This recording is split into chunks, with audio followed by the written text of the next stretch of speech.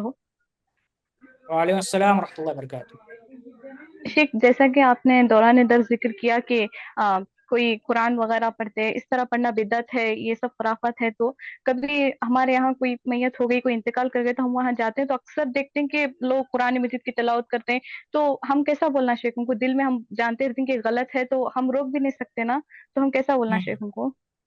اگر ہم روک سکتے ہیں تو واضح طور پر روکنا چاہیے کہ بھئی قرآن و حدیث سے ثابت نہیں ہے، آپ جو عمل کر رہے ہیں یہ عبادت ہے، اور عبادت کے لیے ثبوت چاہیے، یا تو قرآن سے یا حدیث سے، منمانی نہیں کر سکتے ہم، منمانی کا نام دین نہیں ہے، تو ثابت نہیں کر سکتے ہیں، یہ بدعت ہے، روکنا چاہیے، یعنی قرآن و حدیث سے ثابت نہیں ہے، اگر بول رہے ہیں کہ نہیں ثابت ہے تو پھر ثابت کر کے دکھاؤ، نہیں ثابت کر سکتے، پھر بھی جیسا کہ آپ بول رہے ہیں کہ ہم نہیں روک سکتے ہیں، تو وہی انکار منکر کے 3 درجات ہیں نا، کہ ہاتھ سے روکو، زبان سے روکو، یہ دونوں کام نہیں کر سکتے ہیں، تو پھر دل میں برا جانو کہ یہ جو کر رہے ہیں برا کر رہے ہیں، بس یہی کافی ہے آپ کے لیے، گناہ گار نہیں ہوں گے آپ انشاءاللہ۔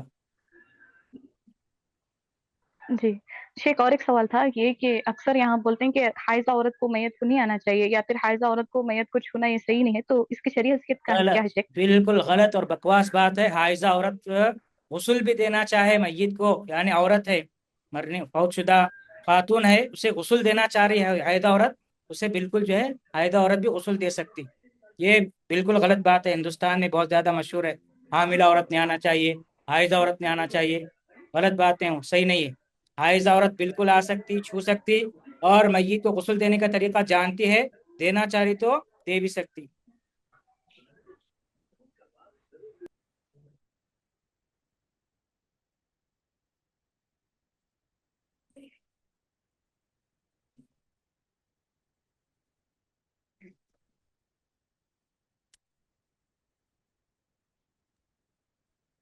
ہاں، السلام علیکم ہو گئے ورحمۃ اللہ سوالات؟ وبرکاتہ۔ وعلیکم ہاں، السلام میرا ورحمۃ اللہ سوال ایک وبرکاتہ۔ رہ گیا جیسے، جی ہاں میرا سوال تھا کہ جب میرا سوال ایک رہ گیا تھا، ہاں میرا سوال تھا کہ جو میت کو دفن کرنے کے بعد قبر جیسے پرانی نہیں ہو جاتی ہے، 1 مہینہ بعد تھوڑا سا گڈھا وڈھا ہو جاتا ہے، تو بار بار اس کو صحیح کرواتے، بار بار اس کو جی ٹھار کرواتے، ایسا کرانا صحیح ہے؟ ہاں، نشانے کے لیے کر سکتے ہیں، کوئی حرج کی بات نہیں، یعنی قبر معلوم ہی نہیں پڑ رہی، بالکل دب گئی ہے، تو اسے ایک بالش کے برابر کر سکتے، مطلب جب پرانی بھی بہت سال کی پرانی ہو جائے، 10 سال 20 سال، تو بھی کرا کتنے بھی سکتے؟ سال کی پرانی ہو، اگر وہ قبر ہے ہمارے کو کنفرم یقین ہے تو اسے درست کر سکتے، لیکن وہی ایک اوکے، بالش کے اوپر نہیں ہونا چاہیے، ایک گڑھا بن بار۔ گیا پورا، اندر ڈھس گئی، معلوم نہیں پڑ رہا، لوگ جو ہے کھندلتے جائیں گے، اس کے اوپر بیٹھیں گے، یہ اندیشہ ہے اپنے کو، تو نشانے کے لیے جو ہے ایک بالش کر سکتے، پتھر بھی گاڑ سکتے وہاں پہ، سادہ پتھر۔ اتنا تک ٹھیک ہے، جی جزاک اللہ خیر۔ ویاکم۔ السلام علیکم ورحمۃ اللہ وبرکاتہ شیخ۔ وعلیکم السلام ورحمۃ اللہ وبرکاتہ۔ جب میت کو نہلا دھلا کے یعنی لے جانے کے وقت میں جیسا بڑد میں ہم بولتی ہیں وہ اللہ عالم، مہار بخشنا بولتی ہیں یعنی دودھ بخشنا بولتی ہیں، یہ کتنے دور کو صحیح ہے شیخ؟ یہ بالکل جو ہے یہ صحیح نہیں ہے، غلط باتیں ہیں، مہر بخشنا، دودھ بخشنا، یہ سب لوگ اپنے طرف سے بنا لیے ہیں، قرآن و حدیث سے ثابت نہیں، ایسا کچھ بھی نہیں کرنا چاہیے۔ جزاک اللہ خیر۔ شیخ ویاک۔ میرا موضوع سے ہٹ کو ہے شیخ، ایک سوال میں کر سکتی ہوں؟ جی معلوم رہے تو جواب دیں گے، نہیں تو نہیں۔ جی انشاءاللہ۔ جی اب جیسے ہمارے بچے لوگ ہیں، مرد بچے، جی یعنی ان کو جماعت کے لیے 10 دن یا 5 دن مہینے کے لیے باہر بھیجتے ہیں، یا بھیجنا جائز ہے یا ناجائز ہے شیخ؟ کس کے لیے، کس کو؟ یا وہ بچوں کو جی جی کمانے کے لیے؟ نہیں 3 دن یا 4 دن جماعت کے لیے بھیجتے ہیں نا جماعت مسجدوں کے لیے؟ میں۔ جی جماعت، تبلیغ جی جماعت کے لیے؟ جی جائز نہیں ہو، تبلیغ جماعت ایک گمراہ کن جماعت ہے، اس پہ جی جو ہے علماء کے بیانات ہے، ہرگز نہیں بھیجنا چاہیے، ان کے افکار نظریات غلط ہیں ان کے۔ نماز سے پہلے اہم چیز عقیدہ ہے، عقیدہ بگڑ گیا تو نماز پڑھ کے فائدہ نہیں، اور وہ لوگ ان کا عقیدہ بگڑا ہوا ہے، اور جماعت میں گئے ہوئے لوگوں کا عقیدہ بگاڑتے ہو، اس لیے نہیں بھیجنا چاہیے۔ جزاک اللہ خیر شیخ۔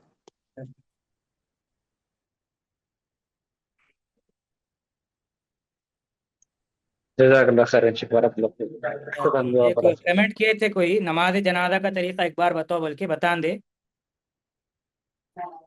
جی جی انشاءاللہ. ہاں بس بات ختم کیا ہوں. نماز جنازہ کا چار تکبیرات کے ساتھ نماز جنازہ ادا کی جاتی ہے. پہلی تکبیر کہیں گے اللہ اکبر، سینے پر ہاتھ باندھ لیں گے، سورہ فاتحہ پڑھیں گے، اس کے ساتھ کوئی سورہ پڑھیں گے. اس کے بعد جو ہے دوسری تکبیر کہیں گے اللہ اکبر. دوسری تکبیر کہنے کے بعد سینے پر ہاتھ باندھ لینے کے بعد درود ابراہیمی پڑھیں گے جو ہم نمازوں میں پڑھتے ہیں، اللہم صلی علی محمد وعلی آل محمد. یہ پورا درود ابراہیمی جو نمازوں میں پڑھتے ہیں تشہد میں وہی پڑھیں گے.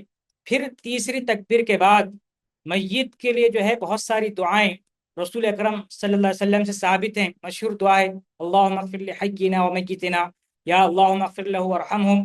ان میں سے کوئی بھی جو ہے دعا پڑھ لے سکتے، جو بھی دعا آپ کو یاد ہے، بہت ساری ہیں، صحیح دعا پڑھ لینا چاہیے. 3 تکبیرات ہو گئے. چوتھی تکبیر کہنا چاہیے. چوتھی تکبیر اللہ اکبر کہنے کے بعد فوراً کچھ بھی نہیں پڑھنا چاہیے. چوتھی تکبیر کہنے کے بعد فوراً جو ہے سلام پھرنا چاہیے. یہی نماز جنازہ کا طریقہ ہے اور بالکل آسان ہے.